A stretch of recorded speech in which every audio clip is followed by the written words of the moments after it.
devant des rumeurs, les unes beaucoup plus persistantes que les autres, faisant croire que le citoyen Laurent Salvador Lamotte n'a pas résidé dans le pays depuis 5 années consécutives.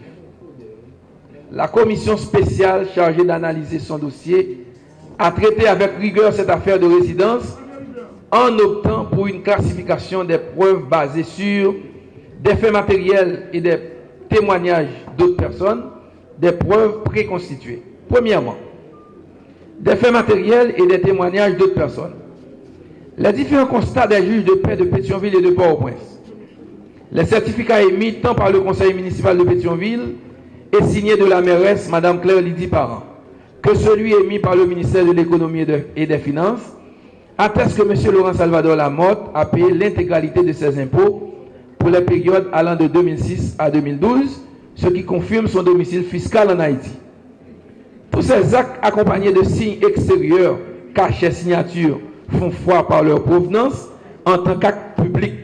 Ils ont donc le caractère de l'authenticité. Deuxièmement, des preuves préconstituées. Que le contrat de location sous seing privé de la maison qu'il occupe à titre de résidence au numéro 28 de la rue Montjoly à Turgeau est bien une preuve préconstituée d'une force probante inférieure à un acte authentique. Mais puisque la commission d'enquête du Sénat n'a pas prétendu et comme de fait ne prétend pas que le contrat est faux, il y a lieu de le considérer comme preuve suffisante de la résidence habituelle de M. Laurent Salvador Lamotte. Fort de ces considérations et devant le vide juridique qui entoure la question de résidence, quant au nombre de jours qu'un citoyen est tenu de passer dans sa résidence habituelle dans le pays, sorte de lacune non intentionnelle du droit, la commission, après avoir analysé les pièces relatives et tout en tenant compte des réserves formulées par la commission spéciale chargée d'enquêter sur la nationalité des membres du gouvernement, sur le nombre de jours qu'aurait passé le Premier ministre désigné, lui donne acte et reconnaît qu'il a une résidence habituelle dans le pays depuis 5 années consécutives. 3-6 de la question de décharge. En ce qui a trait à l'article 157-6 de la Constitution faisant obligation à tout candidat au poste de Premier ministre de recevoir décharge de sa gestion, s'il a été comptable de deniers publics, il est à retenir que M. Laurent Salvador Lamotte, actuel chancelier du gouvernement démissionnaire, continue à ordonner des dépenses au nom de l'État. Puisqu'il n'existe à date aucune loi traitant des affaires courantes, il n'est pas astreint à la rigueur du dernier alinéa de cet article. Opinion. Il est de l'opinion des honorables sénateurs membres de la commission spéciale que le dossier du Premier ministre désigné Laurent Salvador Lamotte répond aux vœux de l'article 157 de la Constitution. Conclusion et recommandation. Honorable Président, collègues du bureau et de l'Assemblée, au cœur de cette période particulièrement difficile de notre vie de peuple, voici le Sénat de la République encore une fois appelé à se prononcer sur le choix de notre Premier ministre. À ce compte, le Sénat de la République se doit de se hisser à la hauteur des exigences du moment, d'assumer les sacrifices qui s'imposent, de faire fi de tout esprit de discorde pour ouvrir la voie à la mise en place d'un nouveau gouvernement.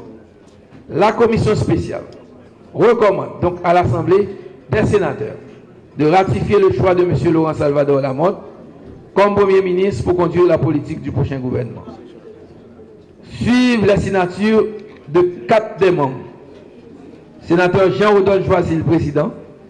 Sénateur François Lucas Saint-Ville, rapporteur. Sénateur Kelly Sébastien, membre.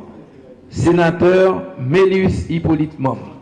Les sénateurs Pierre-Francky Exius, sénateur Jean-Baptiste Bien-Aimé et sénateur Jean-William Gentil n'ont pas signé. Il vous plaise, Monsieur le Président, de prendre acte du dépôt du rapport de la Commission.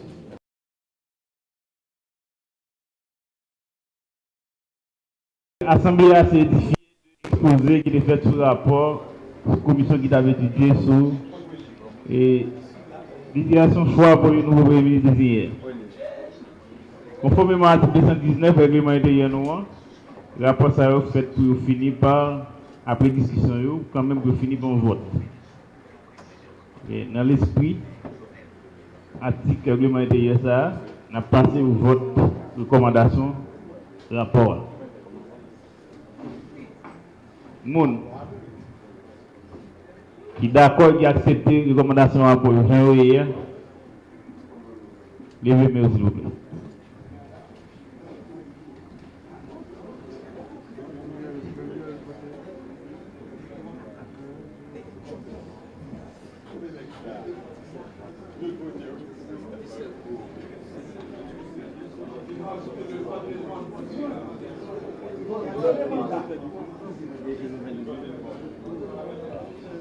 Moun qui compte recommandation, levez main s'il vous plaît.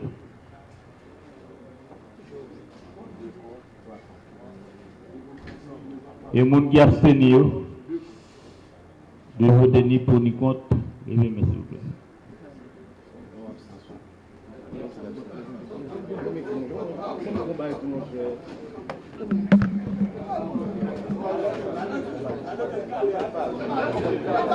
Je ne vois pour, 3 contre, 1 abstention, donc le rapport est adopté suivant les recommandations qui sont faites.